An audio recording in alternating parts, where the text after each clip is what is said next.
पिछले एपिसोड में हमने देखा कि वांग पिंग 73 साल का हो चुका था और बूढ़े होने की वजह से वो अपनी बीवी के साथ ऑल हेवन स्टार सिस्टम के एम्परर की कुर्सी को छोड़कर अपने फादर से मिलने के लिए आ जाता है, जहां वांग लिंग ने वांग पिंग को अपनी सारी कहानी बता दी थी और बता दिया था कि कैसे वांग पिंग का जन्म हुआ। ये जानने के बाद वांग पिंग अपनी वाइफ के साथ एक माउंटेन विलेज में अकेले रहने के लिए चला जाता है, जहाँ पर कुछ साल गुजर गए थे। एक दिन हम देखते हैं कि वहाँ थंडर सेलेस्टियल हॉल का मैसेंजर आ गया था, जिसका नाम ली डाउसी था, और वो संजी से कहता है कि मुझे जुमू की तलाश है, जो कि एक थंडर सेलेस्टियल हॉल का फेक मैसेंजर बनने की कोशिश कर रहा है। जो बोलते वो जुमू को सर्च करने के लिए पूरे के पूरे प्लेनेट रानियन में अपने स्पिरिचुअल सेंस को फैला देता है, और डाउसी का स्पिरिचुअल सेंस इतना ज्यादा खतरनाक था कि पूरे के पूरे प्लेनेट के सारे मॉर्टल्स बेहोश हो गए। लेकिन ली डाउसी वांग लिंग को सेंस नहीं कर पाता, इसलिए वो वहाँ से जाने लगा था, पर अचानक ही उससे कुछ दिखाई दिया। वो देखता है पूरे के पूरे प्लेनेट का हर एक मॉर्टल बेहोश हो चुका है सिवाय एक इंसान के, और वो था वांग पिंग, जिसके सामने ली डाउसी आते हुए कहता है कि तुम काफी इंटरेस्टिंग हो, आखिर तुम मेरे स्पिरिचुअल सेंस से बेहोश कैसे नहीं हुए। अब आगे तो नेक्स्ट एपिसोड की शुरुआत यहाँ पर बिल्कुल उसी सीन से शुरू होती है, जहाँ ली डाउसी यहाँ वांग पिंग के सामने आकर कह रहा था कि तुम वाकई में इंटरेस्टिंग हो, तुम आखिर मेरी स्पिरिचुअल सेंस से बेहोश क्यों नहीं हुए। दूसरी तरफ ली डाउसी को देखकर जहाँ सब लोग घबरा जाते थे, वांग पिंग को जरा भी डर नहीं लग रहा था। वो उसकी आंखों में आंखें डालकर कहता है कि आखिर तुम कौन हो। जिस बहादुरी ने तो ली डाउसी को भी सरप्राइज कर दिया था, और वो वांग पिंग की बॉडी की तरफ देखता है, जहाँ उससे एक ब्लैक कलर का ऑरा उसके पैरों के पास सेंस हुआ। ये देखकर वो मुस्कुराते हुए कहता है कि अच्छा अब मैं समझा कि आखिर तुम्हें मुझसे डर क्यों नहीं लग रहा। वो इसी वजह से क्योंकि तुम यहाँ पर अकेले नहीं हो। जो कहते हुए ली डाउसी एक कदम लेकर आगे की तरफ बढ़ने की कोशिश करता है, तभी अचानक हम देखते हैं कि वांग पिंग की बॉडी के पास छुपा हुआ वांग लिंग का इल्यूजन यिन पपेट फुर से बाहर की तरफ निकलते हुए ली डाउसी पर हमला कर देता है, जिन दोनों के टकराव की वजह से पूरा के पूरा घर कोलैप्स कर गया। और हम देखते हैं कि ली डाउसी को यहाँ पर कुछ भी नहीं हुआ था, उल्टा वो हंसते हुए उस सोल पपेट को पीछे की तरफ धकेलकर कहता है कि मजा ही आ गया, ये तो एक पी ग्रेड का इल्यूजन यिन पपेट है। यहाँ वो इल्यूजन यिन पपेट लगातार ली डाउसी पर अटैक करता जा रहा है, लेकिन ली डाउसी के सामने वो पपेट कुछ भी नहीं था। उल्टा ली डाउसी खुश होते हुए कह रहा था कि यहाँ के आने का ट्रिप मेरा बेकार नहीं गया, मैंने तो बिल्कुल एक्सपेक्ट भी नहीं किया था कि मुझे यहाँ आने के बाद इतना सारा कीमती ट्रेजर मिल सकता है। ये सब कहते हुए सोल पपेट को पैर से पकड़कर साइड की तरफ पटकते हुए कहता है कि मैं सोल सर्च टेक्निक की मदद से जानना चाहता हूँ कि आखिर इस सोल पपेट को किसने बनाया है। ये कहते हुए अपने सोल सर्च टेक्निक को एक्टिवेट करके तेजी से वांग पिंग की तरफ भेजने लगा, जो कि किसी थंडर चेन्स की तरह दिखाई दे रहे थे, और चूंकि वांग पिंग एक मॉर्टल है तो इन सोल चेन्स की वजह से उसकी जान भी जा सकती थी। लेकिन ली डाउसी को इस बात की कोई परवाह नहीं थी। दूसरी तरफ हम देखते हैं कि वांग पिंग भी अपनी बीवी को बचाने के लिए उसे कवर कर लेता है। तभी सीन शिफ्ट होकर उसे लम्बे दूर बैठे किंग शुआई सिटी के अंदर मौजूद वांग लिंग पर आ जाता है, जो कि वाइन पी रहा था, और वो अचानक वाइन की कप को जोर से टेबल पर दे मारता है। सभी सर वांग लिंग ने गुस्से के साथ कहा कि फ्रीज, और इसी के साथ हम देखते हैं कि हर एक चीज पूरा की पूरा प्लेनेट अपनी ही जगह पर फ्रीज हो चुका था, जो देखकर तो ली डाउसी भी शॉक हो गया था, क्योंकि पूरे प्लेनेट का एक पत्ता भी वांग लिंग की मर्जी के बगैर नहीं हिल रहा। और तभी अचानक हम देखते हैं कि वांग लिंग भी टेलीपोर्ट करते हुए ली डाउसी के सामने आ गया, जहाँ सिर्फ वांग लिंग के प्रेशर से उन थंडर सोल चेन्स में क्रैक पड़ने शुरू हो गए थे, और वो चकनाचूर हो गए। उसी के साथ सब कुछ दोबारा से अनफ्रीज हो जाता है। यहाँ वांग पिंग अपने फादर को देखकर काफी ज्यादा खुश हो गया था कि उसका फादर उसे बचाने के लिए आ चुका है। दूसरी तरफ ली डाउसी भी वांग लिंग को अपने सामने देखकर थोड़ा सा घबरा गया था। वो अपने मन में सोच रहा था कि ये आदमी सेकंड स्टेप कल्टीवेटर तो नहीं लग रहा, लेकिन फिर भी आखिर ऐसा क्यों है कि मैं इस आदमी की कल्टीवेशन को नहीं देख सकता। इवन कि वो वांग लिंग को सेंस भी नहीं कर पा रहा था। यहाँ पर वांग लिंग ने प्लेनेट रानियन के बाकी के मॉर्टल्स की कंडीशन भी देख ली थी, जो कि वांग लिंग को अंदर ही अंदर गुस्सा दिला रही है, और वो ली डाउसी से कहता है कि तुम थंडर सेलेस्टियल हॉल के मैसेंजर हो ना। जिस पर ली डाउसी सवाल करते हुए पूछता है कि हाँ, और तुम कौन हो। ये सुनकर वांग लिंग कोई जवाब नहीं देता, बल्कि वो अपनी पावर्स का इस्तेमाल करते हुए यहाँ वांग पिंग में स्किंगी और खुद को लेकर टेलीपोर्ट करते वहाँ से दूर जाने लगा। जो देखकर तो ली डाउसी को गलतफहमी हो जाती है कि शायद वांग लिंग उससे डरकर भाग रहा है, इसलिए वो उसका पीछा करते हुए कहता है कि आखिर तुम्हें भागने की इतनी भी जल्दी क्या है। वांग लिंग यहाँ पर उड़ते हुए प्लेनेट रानियन की खाली स्पेस में चला जाता है, जहाँ पर दूर दूर तक कोई नहीं था। जहाँ के साथ ही वांग लिंग ने वांग पिंग और मिस किंगी की बॉडी के आसपास एक बैरियर क्रिएट कर दिया था। साथ ही साथ हम देखते हैं कि ली डाउसी भी वांग लिंग को फॉलो करते करते उसके पीछे आ चुका है, जो कि अपनी थंडर्स की पावर को एक्टिवेट करते हुए बड़ी एटीट्यूड के साथ कह रहा था कि उस सोल पपेट को मेरे लिए पीछे छोड़ जाओ, उसके बाद मैं तुम तीनों की जिंदगी को बख्श दूंगा। जिस पर वांग लिंग जवाब देते हुए कहता है, लेकिन मैं तुम्हारी जिंदगी नहीं बख्शने वाला, क्योंकि सिर्फ अगर मैं एक सेकंड भी देर से आता तो तुम्हारे हाथों मेरे बेटे की जान चली गई होती, और ये बात मुझे बिल्कुल भी मंजूर नहीं। तुमने अपनी हद पार कर दी है, अब चाहे तुम जो मर्जी हो तुम यहाँ पर मरोगे। और ये कहते साथ ही वांग लिंग अपने स्टाफ को जमीन पर मारते हुए फिर से अपने इल्यूजन यिन पपेट को बाहर की तरफ समर कर चुका, जो कि ली डाउसी पर हमला करने के लिए आगे की तरफ बढ़ रहा था। ये देखकर दूसरी तरफ ली डाउसी भी अपने पास से एक थंडर स्टाफ बाहर की तरफ निकालते हुए कहता है कि बेवकूफ बुड्ढे, जो बोलती वो अपने स्टाफ को जमीन पर मारते हैं। उसके थंडर पावर का इस्तेमाल करते हुए इल्यूजन पपेट को पीछे की तरफ धकेल देता है। साथ ही साथ वो कह रहा था कि इससे कोई फर्क नहीं पड़ता कि अगर तुम्हारे पास ये इल्यूजन पपेट क्यों ना हो, फिर भी मैं थंडर सेलेस्टियल हॉल का मैसेंजर हूँ, तुम चाहकर भी मुझे नहीं हरा सकते। जो कहती वो थंडर एनर्जी को अनलीश करके अपने स्टाफ के अंदर इकट्ठा करना शुरू कर देता है, जिसे वो एक पावरफुल थंडर अटैक में कन्वर्ट करके फर्स्ट इल्यूजन पपेट पर हमला करवा चुका। और ये थंडर अटैक इतना ज्यादा पावरफुल था कि इल्यूजन पपेट उसके सामने नहीं टेक पाता, वो हवा में ही गायब हो जाता है। जबकि साथ ही साथ ये थंडर अटैक सीधे वांगलिंग की तरफ बढ़ रहा था, तभी अचानक वहाँ पर एक बहुत बड़ा ब्लास्ट हो गया। जहाँ जब ब्लास्ट का धुआं हटा तो ली डाउजी की आंखें पटी की पटी रह गई थी, क्योंकि उसे देखने को मिला कि उसके थंडर अटैक को तो वांगलिंग ने सिर्फ एक ही हाथ का इस्तेमाल करते हुए ब्लॉक कर दिया है। सती सर वांगलिंग कह रहा था कि ये मामूली थंडर एनर्जी मुझे हराने के लिए काफी नहीं। ये कहते साथ ही वांगलिंग अपने एंशिएंट थंडर ड्रैगन की थंडर एनर्जी को यहाँ पर समन करने लगा, जो कि ली डाउजी के थंडर एनर्जी के सामने तो काफी ज्यादा टेरिफाइंग दिखाई दे रही थी, मानो ऐसे कि जैसे कि एक चींटी पहाड़ के सामने खड़ी हो। वांगलिंग की जो थंडर एनर्जी है वो बहुत ही ज्यादा प्योर थी। इवन कि ली डाउजी भी यहाँ पर हैरान होते हुए कह रहा था कि ये तो थंडर एट्रीब्यूशन डिवाइन एबिलिटी है। अच्छा तो अब मैं समझा, तुम ही हो वो ज़ूमू जो कि थंडर सेलेस्टियल हॉल का मैसेंजर बनने की कोशिश कर रहा था। ये सुनकर दूसरी तरफ वांगलिंग अपने थंडर अटैक को उसकी तरफ थ्रो करते हुए कहता है कि असली थंडर एनर्जी का जरा सा मजा चख लो। जिस अटैक को अपनी तरफ बढ़ता हुआ देखकर ली डाउजी अपने स्टाफ का इस्तेमाल करते हुए पूरी कोशिश करता है उस अटैक को ब्लॉक करने की, लेकिन वांगलिंग की थंडर एनर्जी इतनी ज्यादा खतरनाक थी कि ली डाउजी उसे ब्लॉक नहीं कर पाता और वो सीधा जाकर ली डाउजी की बॉडी से टकरा गई, जिसके वेव चारों तरफ फैल गए थे। वांगलिंग और मिस किंग भी ये फाइट देख रही थी। यहाँ जब धुआं हटा तो हम देखते कि ली डाउजी बुरी तरीके से इंजर्ड हो चुका था, साथ ही साथ उसका स्टाफ भी चकनाचूर हो चुका है। वो वांगलिंग की तरफ देखकर सवाल करते हुए पूछता है कि आखिर तुम्हारा कल्टीवेशन स्टेज क्या है, जो सुनकर वांगलिंग भी कुछ देर के लिए खामोश हो गया था और वो कहता है कि मेरा कल्टीवेशन स्टेज, क्योंकि एक लंबा अरसा गुजर गया था कि वांगलिंग ने अपनी कल्टीवेशन पावर का इस्तेमाल नहीं किया था। आखिरी बार वांगलिंग ने उस रेस्टोरेंट के अंदर अपनी पावर्स का इस्तेमाल किया था वांगपिंग को बचाने के लिए, और आज इतने दिनों बाद वांगलिंग फिर से अपनी पावर्स का इस्तेमाल कर रहा है। इसलिए हम देखते हैं कि वांगलिंग ने यहाँ पर अपने लाइफ एंड डेथ डोमेन की पावर को एक्टिवेट कर दिया, जिसमें दो ब्लैक एंड व्हाइट ड्रैगन समन हो जाते हैं। ली डाउजी भी इस डोमेन को देखकर थोड़ा सा घबरा गया था। यहाँ पर हम देखते हैं कि इसी के साथ वांगलिंग का ऑरा लगातार बढ़ता ही जा रहा है। उसके कल्टीवेशन स्टेज निर्वाणा, सोल फॉर्मेशन, सोल ट्रांसफॉर्मेशन और साथ ही इसी तरह करते हुए धीरे धीरे असेंडेंट तक पहुंच रहे थे, जो देखकर तो ली डाउजी को घबराहट होने लगी थी। वो अपने मन में कह रहा था कि ये आदमी कोई नॉर्मल कल्टीवेटर नहीं लगता, वो तो बस सिर्फ अपने मन ही मन में यही दुआ कर रहा था कि इस आदमी का डोमेन, उम्मीद करता हूँ कि सेकंड स्टेप कल्टीवेशन स्टेज में ना हो, नहीं तो आज की बैटल से उसका जिंदा निकलना काफी ज्यादा डिफिकल्ट हो जाएगा। दूसरी तरफ हम देखते हैं कि वांगपिंग भी ये सब कुछ देख रहा था और वो कहता है कि फादर अब मुझे समझ आने लगा है कि आखिर आप मुझे कल्टीवेशन करने क्यों नहीं देते थे। ये सब कहते हुए वो थोड़ा सा परेशान हो रहा था। तभी मिस किंग उसका हाथ पकड़ते हुए कहती है कि मैं तुम्हारे साथ हूँ, जिससे वांगपिंग को थोड़ा सा दिलासा मिला। दूसरी तरफ नीचे हम देखते हैं कि यहाँ वांगलिंग का ऑरा लगातार इंक्रीज होता जा रहा था और उसका कल्टीवेशन स्टेज असेंडेंट के मिड लेवल पर पहुंच जाता है, लेकिन दूसरी तरफ जो वांगलिंग का लाइफ एंड डेथ डोमेन था वो ऑलरेडी अपना लेवल ब्रेक थ्रू कर चुका है और वो असेंडेंट के लेट स्टेज पर पहुंच चुका है, जो देखकर तो वांगलिंग भी सरप्राइज हो गया था। उससे पता ही नहीं चला कि कब उसका life and death realm ascendant के लेट स्टेज की पीक पर पहुंच चुका है। इसके बाद वांगलिंग के ऑरा ने आगे बढ़ना बंद कर दिया था, जो देखकर ली डाउजी के मन को थोड़ा सा चैन मिला। वो अपने मन में खुश होते हुए कह रहा था कि चलो ये तो अच्छा है कि ये कल्टीवेटर अभी फर्स्ट स्टेप कल्टीवेशन स्टेज में है। अगर इसका डोमेन कल्टीवेशन के सेकंड स्टेप में इंटर कर गया होता और साथ ही साथ इसका ये इल्यूजन पपेट भी होता, फिर मैं इस मामले को आसानी के साथ नहीं निपटा सकता था। ये सब कहते ली डाउजी ने यहाँ जोर जोर से इवल्स की तरह हंसना शुरू कर दिया। सती सर वो वांगलिंग से कह रहा था तो क्या इन मामूली से कल्टीवेशन स्टेज के साथ तुम थंडर सेलेस्टियल हॉल के मैसेंजर बनने की नकल कर रहे थे, क्योंकि उसकी कल्टीवेशन वांगलिंग से ज्यादा थी, इसलिए वो यहाँ पर अपने थंडर की पावर को दोबारा से एक्टिवेट करते हुए कह रहा था कि चलो अब मैं तुम्हें दिखाता हूँ थंडर सेलेस्टियल हॉल के असली मैसेंजर की ताकत। ये कहते उसकी थंडर एनर्जी आसमान में इकट्ठा होने लगी और उसका प्रेशर पूरे के पूरे प्लेनेट रानियन में फैल जाता है। तभी अचानक हम देखते हैं कि ली डाउजी जोर से अपना हाथ जमीन पर मारते ऊंची आवाज में चिल्लाते हुए कहता है कि डिवाइन थंडर बीस्ट मैं तुम्हें समन करता हूँ, जो कहते साथ ही वहाँ पर थंडर एनर्जी का एक बहुत बड़ा बॉल बन गया था। साथ ही सारा में ली डाउजी की आवाज सुनाई दे रही थी, जो कि कह रहा था कि सिर्फ वो लोग ही जिनके पास इस तरह का डिवाइन थंडर बीस्ट हो वही थंडर सेलेस्टियल हॉल के मैसेंजर बनने के काबिल है।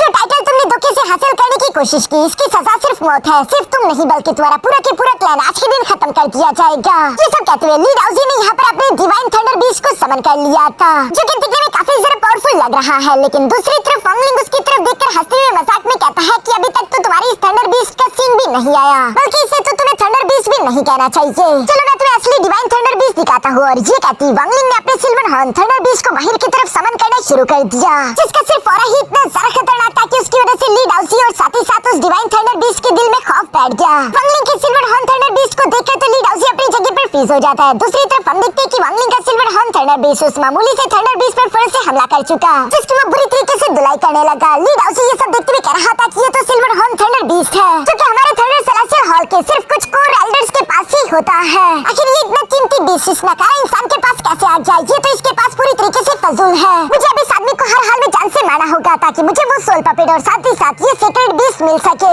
जो कहते ली डाउजी ने फौरन अपने पास से एक सूट राइशियन वही निकाल लिया था जिसे वो हवा की ऊंचाइयों में बेचकर अचानक से चकनाचूर करवा देता है। जिस सूट के अंदर बहुत ही खतरनाक लाइटनिंग एनर्जी स्टोर थी जो कि नीचे की तरफ गिर रही थी, लेकिन वांगलिंग को फर्क नहीं पड़ रहा था। वो और फॉर्म वॉक करते हुए धीरे-धीरे आगे की तरफ बढ़ रहा है। तभी अचानक ली डाउजी ऊंची आवाज में चिल्लाते हुए कहता है कि थंडर सेलेस्टियल ट्राइबोल्यूशन एक्टिवेट। जो कहती है आसमान से एक हेवनली ट्राइबोल्यूशन थंडर यहाँ वांगलिंग पर गिराने के लिए तैयार हो गया था, जिसे देखकर दूसरी तरफ हम देखते हैं कि वांगलिंग ने भी अपने सेलेस्टियल ब्रश को बाहर की तरफ निकाल लिया और वो जवाब देते हुए कहता है कि हेवन के नीचे ये सारे के सारे थंडर्स मुझे नुकसान नहीं पहुंचा सकते और तुम्हारा ये थंडर ट्राइबोल्यूशन भी मेरा कुछ नहीं बिगाड़ सकता। जो कहती वांगलिंग ने अपने सेलेस्टियल ब्रश को यहाँ नीचे की तरफ टच करते एंशिएंट थंडर ड्रैगन को बाहर की तरफ समन कर लिया। जो कि तेजी से ऊपर की तरफ जाते हुए हेवनली ट्राइबोल्यूशन थंडर एनर्जी को फौरन से निकल जाता है। ये देखकर तो ली डाउजी भी सरप्राइज हो गया था। उसे अपनी आंखों पर यकीन नहीं आ रहा। वो हैरान होते हुए कहता है कि ये डिवाइन एबिलिटी तो मुझे थंडर सेलेस्टियल हाल ने खुद पर्सनली दी थी, लेकिन ये भी इसके खिलाफ कोई काम नहीं कर रही। आखिर ये लड़का इतनी आसानी के साथ मेरी थंडर डिवाइन एबिलिटी इसको काट कैसे रहा है?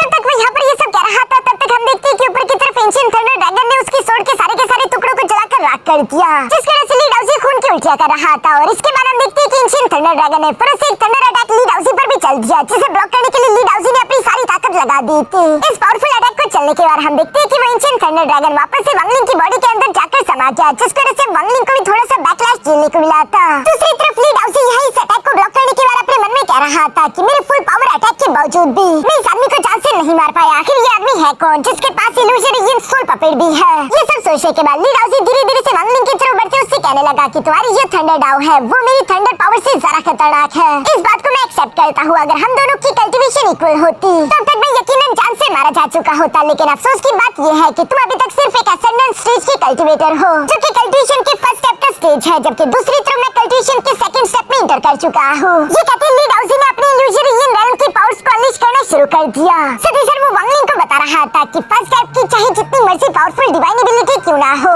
फिर भी वो सेकंड स्टेप के कल्टीवेटर को सरपास नहीं कर सकती, क्योंकि सेकंड स्टेप कल्टीवेशन में लोग प्राइमल फोर्स का इस्तेमाल करते हैं, जिसे प्राइमल फोर्स ओरिजिन एनर्जी भी कहा जाता है। ये एनर्जी बहुत ही ज्यादा खतरनाक है, जो कि हेवन एंड अर्थ के लास्ट तक को चैलेंज कर सकती है। सेकंड स्टेप कल्टीवेशन में इसी प्राइमल फोर्स ओरिजिन एनर्जी का इस्तेमाल करना पड़ता है अपने लेवल्स को ब्रेक थ्रू करने के लिए, जिस खतरनाक एनर्जी का ली डाउजी यहाँ पर नमूना दिखा रहा था। साथ ही साथ वो वांगलिंग को धमकाते हुए कह रहा था कि अभी भी तुम्हारे पास मौका है, वो सिल्वर हॉर्न थंडर बीस्ट और साथ ही साथ अपना सोल पपेट मेरे हवाले कर दो, तो मैं तुम्हें जाने दूंगा। अगर ऐसा नहीं करते तो मैं अपनी प्राइमल फोर्स ओरिजिन एनर्जी का इस्तेमाल करते हुए तुम्हें रात में बदल दूंगा। ये कहते हुए अपने प्राइमल फोर्स ओरिजिन एनर्जी को ज्यादा तेजी के साथ अनलीश करने लगा, जिसके प्रेशर से वांगलिंग भी पीछे की तरफ धकेला जाता है। साथ ही साथ वांगलिंग ने फिर से अपनी सेलेस्टियल स्वॉर्ड को बाहर की तरफ निकाल लिया। जहाँ वांगलिंग कहता है कि अगर तुम्हें लड़ने की ख्वाहिश है तो चलो लड़ते हैं। पर ये सुनकर तो ली डाउजी थोड़ा सा परेशान हो गया। वो अपने मन में कह रहा था कि मैंने अपने प्राइमल फोर्स ओरिजिन एनर्जी को कुछ ज्यादा ही इस्तेमाल कर लिया है और वो जल्दी खत्म हो जाएगी। अगर इसी तरह से मैं इस एनर्जी को एग्जॉस्ट करता रहा तो इस तरह से मैं कॉर्पोरल यंग रेल में इंटर कैसे करूंगा?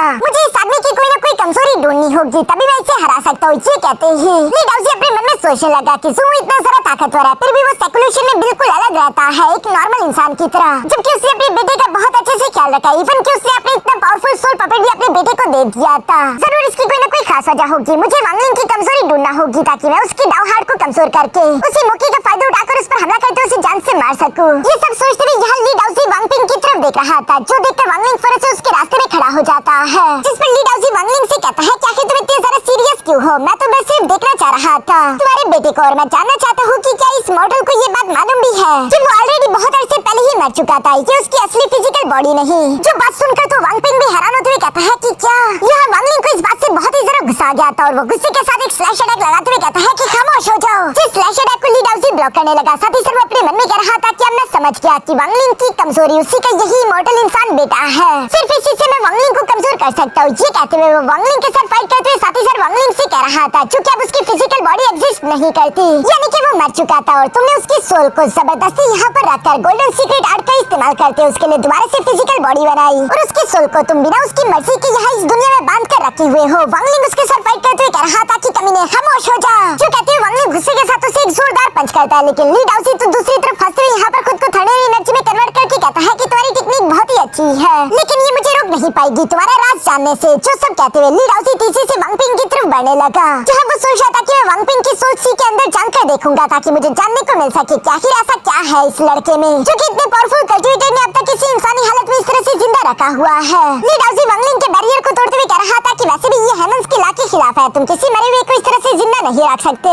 वांगलिंग भी अपनी पूरी रफ्तार के साथ ली डाउजी के पीछे पीछे आ ही रहा था, लेकिन तब तक हम देखते हैं कि ली डाउजी यहाँ वांगपिंग के सोल सी के अंदर इंटर कर जाता है। जहाँ उसे वांगपिंग की सोल दिखाई थी, उसे देखकर वो खुश हो रहा था, पर तभी अचानक उसकी नजर पीछे की तरफ मौजूद दो सोर्ड इनर्जी पर पड़ गई। जिन दो जायंट गोल्डन सोर्ड इनर्जीज को देखकर तो वो घबराते हुए कहता है कि ऐसा नहीं हो सकता, ये दोनों तो निर्वाणा क्लींजिंग सोर्ड इनर्जीज है। तब तक वांगलिंग का बाहर मौजूद वो बैरियर भी दोबारा से रिस्टोर हो गया और उसी के प्रेशर के कारण ली डाउजी पीछे की तरफ दिखेला गया। वो देखता है कि वांगलिंग उसकी तरफ आ रहा था। वो बहुत ज्यादा डर चुका है और डर के मारे वो वहाँ से अपनी जान बचाकर भागने लगा। इवन कि ली डाउजी का थंडर बीस्ट भी यहाँ पर वांगलिंग के सिल्वर हॉर्न थंडर बीस्ट का मुकाबला नहीं कर पा रहा और वो भी अपने मालिक के पीछे पीछे भागने की कोशिश करता है। जबकि ली डाउजी तो दूसरी तरफ इतना ज्यादा घबरा चुका था कि वो खुद से बातें करते हुए कह रहा था कि ये आदमी तो पूरी तरीके से पागल है। इसके पास इतनी सारी टेरिफाइंग सोर्ड एनर्जी है और इसने इन सोर्ड एनर्जी का इस्तेमाल कैसे किया है? सिर्फ एक मॉडल के लिए, फिजिकल बॉडी बनाने के लिए। अगर इसने उन सोर्ड एनर्जी का इस्तेमाल करते हुए उस पर हमला किया होता तो मैं कब का मारा जा चुका होता। ये तो मेरी किस्मत अच्छी थी। जो कहते हुए अपनी जान बचाकर वहाँ से भागने की कोशिश कर रहा था। पीछे की तरफ हम देखते हैं कि वांगलिंग भी गुस्से से आग बगोला हो रहा है।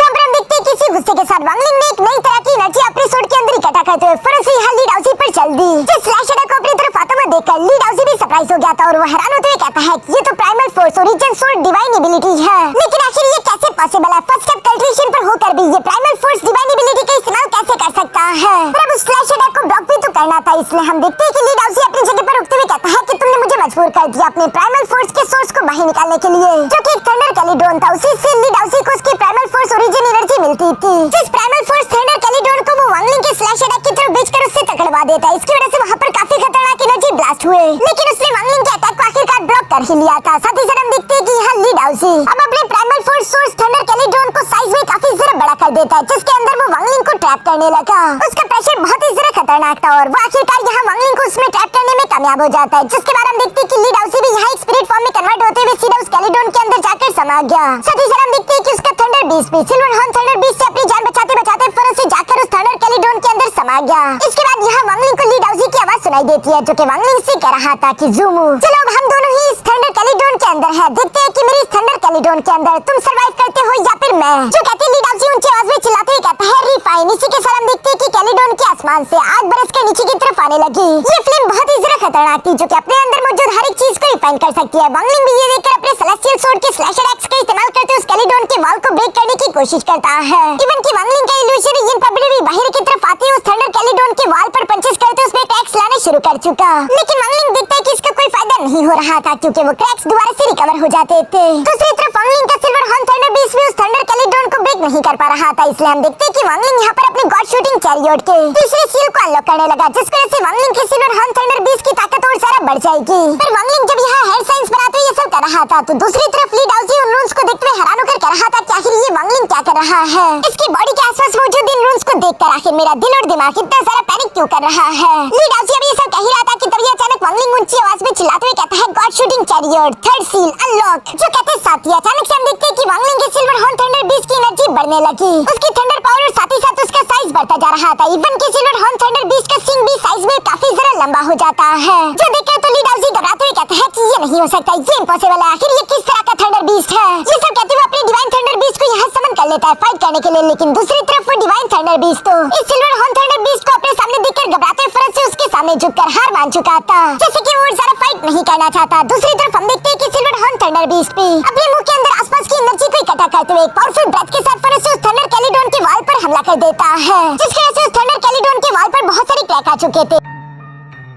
जो देखकर वांगलिंग के इल्यूजन यिन पपेट भी फौरन से आगे की तरफ बढ़ते उस वॉल को पंच कर चुका। जो देखकर ली डाउजी तो बहुत सारे घबरा गया था। बाकी बारी वांगलिंग की थी, जहाँ पर हम देखते हैं कि वो अपने सेलेस्टियल सोर्ड के अंदर एनर्जी इकट्ठा करते हुए powerful Clive blue sword slash technique को एक्टिवेट करके फौरन से उस कैलिड्रोन के वॉल पर हमला कर देता है, जिसे ब्लॉक करने के लिए ली डाउजी ने अपने सामने एक शील्ड भी बनाने की कोशिश की, लेकिन कोई फायदा नहीं हुआ, बल्कि वो स्लैश अटैक उसकी बॉडी को पेनिट्रेट करने के साथ साथ सीधा जाकर उस कैलिड्रोन के वॉल से टकरा जाता है, जिसकी वजह से यहाँ पर एक बहुत ही टेरिफाइंग ब्लास्ट हुआ और वो थंडर कैलिड्रोन पूरी तरीके से चकनाचूर हो जाता है। दूसरी तरफ हम देखते हैं कि ली डाउजी बहुत बुरी तरीके से इंजर्ड होकर पीछे की तरफ दिखेला गया था, जो कि जख्मी हालत में अपनी जान बचाकर वहां से भागने की कोशिश करने लगा। वांगलिंग का सिल्वर हॉर्न थंडर बीस्ट और साथ ही साथ वांगलिंग का इल्यूजन यिन पपेट उसके पीछे पड़े हुए थे, जबकि पीछे की तरफ सिर्फ वांगलिंग बच चुका था और ली डाउजी का वो डिवाइन थंडर बीस्ट, जो कि वांगलिंग के सामने अपना सर झुका चुका है और वो सीधा जाकर वांगलिंग की बॉडी के अंदर इंटर कर गया। इसके बाद हम देखते हैं कि वांगलिंग वापस से अपने उस बूढ़े फॉर्म में आ जाता है, जहाँ पर हम देखते हैं कि वांगपिंग और मिस किंगी भी उड़ते हुए यहाँ वांगलिंग के पास आ गई, जहाँ पर वांगपिंग वांगलिंग से सवाल करते हुए पूछ रहा था कि फादर, उस आदमी ने जो कुछ भी कहा क्या वो सच है? वांगलिंग कोई जवाब नहीं देता और वो खामोशी से खड़ा था, जिस पर वांगपिंग कहता है कि जिस लम्हे मैं कल्टीवेशन स्टार्ट करूंगा उसी लम्हे मेरी सोल शटर कर जाएगी। यही सच है ना? और ये बात भी सच है कि मेरी फिजिकल बॉडी सोड एनर्जी से बनी हुई है,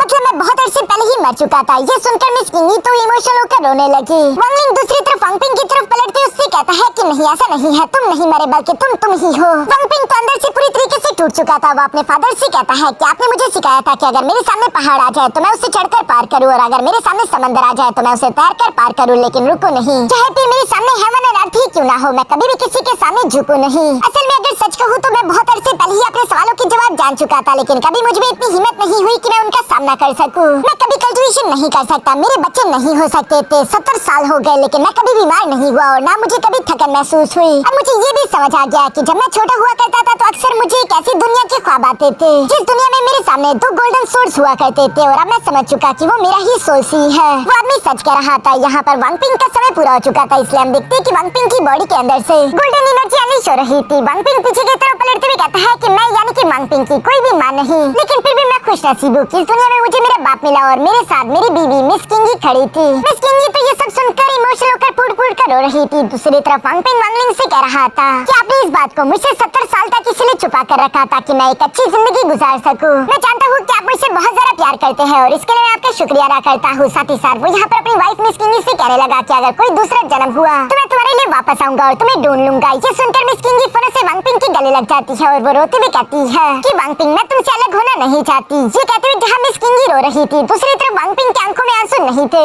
इसलिए वो जरा इमोशनल होते हुए कहता है, तो आज मुझे एहसास हुआ कि मेरे पास तो आंसू भी नहीं है। वो मिस किंगी के आंसू को पोंछकर फौरन से यहाँ वांगलिंग के सामने घुटनों पर बैठ गया, जहाँ वो वांगलिंग से कहने लगा कि फादर, मुझे माफ कर दीजिए। मैंने जो आपसे वादा किया था कि मैं जिंदगी भर आपके साथ रहूंगा, मैं उस वादे को पूरा नहीं कर पाया। प्लीज मेरे बात भी आप अपना ख्याल रखना। ये सब सुनकर तो वांगलिंग के आंखों में भी आंसू भर आए थे। वो वांगपिंग का बचपन याद करता है, जहाँ बहुत ही प्यार से वांगलिंग उसे दवाई पिलाता था और वो हर बार कहता था कि फादर, ये दवाई बहुत ही कड़वी है। वांगपिंग भी वही सब कुछ याद कर रहा था, जहाँ मरते मरते आखिरी अल्फाजों में वांगपिंग कहता है कि फादर, ये दवाई बहुत कड़वी है। और इसी के साथ वांगपिंग की फिजिकल बॉडी गायब हो गई, जो देखकर तो वांगलिंग उसे रोकना चाहता था, लेकिन आखिर वो क्या कर सकता है, वो पूरी तरीके से टूट चुका है। वांगलिंग की आंखें आंसुओं से भरी हुई थी। दूसरी तरफ मिस किंगी भी फूट-फूट कर रो रही है। यहाँ पर हम देखते हैं कि वांगलिंग वांगपिंग की सोल को इकट्ठा करके अपने हेवन डिफाइन बीड के अंदर रख लेता है, जो करने के बाद वांगलिंग वहाँ से जाने लगा था। तभी पीछे की तरफ मौजूद मिस किंगी वांगलिंग से कहती है कि फादर, मैंने वांगपिंग से वादा किया था कि मैं हमेशा उसके साथ रहूंगी, फिर चाहे मुझे उसके लिए मरना ही क्यों ना पड़े, मुझे और नहीं जीना, मुझे वांगपिंग के साथ ही रहना है। ये सब मिस किंगी रोते हुए कह रही थी, जो सब सुनकर वांगलिंग उससे सवाल करते हुए पूछता है कि क्या तुमने वाकई में ये फैसला कर लिया? एक बार फिर से सोच लो, कहीं तुम्हें कोई पछतावा ना हो। जिस पर मिस किंगी अपने आंसू को पोंछते हुए कहती है कि मुझे कोई पछतावा नहीं होगा। जो सुनकर वांगलिंग अपनी 2 उंगलियों की पावर का इस्तेमाल करते हुए यहाँ मिस किंगी की सोल को भी कैप्चर करके अपने हेवन डिफाइन बीड में वांगपिंग के साइड पर रख देता है।